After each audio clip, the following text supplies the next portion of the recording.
পলি মাছ রান্না করব। কেটে ধুয়ে নিয়েছি, ভালোভাবে পানি সরিয়ে নিয়েছি।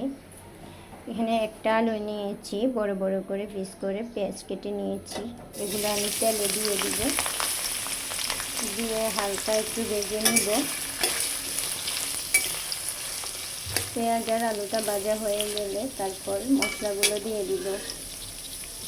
আলু আর পেঁয়াজ ভাজা হয়ে গেছে, এবার একে একে মশলাগুলো দিয়ে দিব।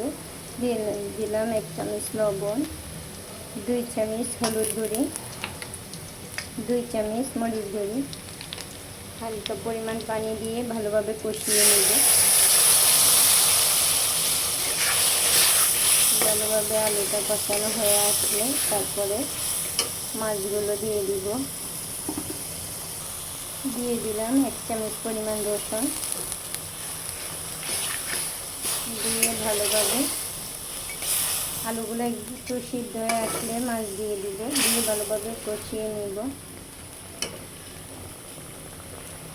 আলুগুলো কষানো হয়ে গেছে, এবার একে একে মাছগুলো দিয়ে দেব,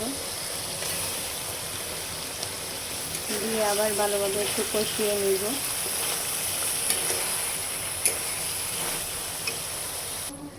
কষানো হয়ে গেছে, এবার পরিমাণ মতো পানি দিয়ে দিব।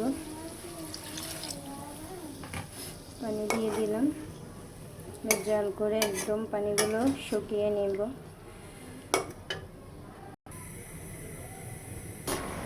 মাছগুলো হয়ে এসেছে, এবার টমেটোগুলো দিয়ে দিব।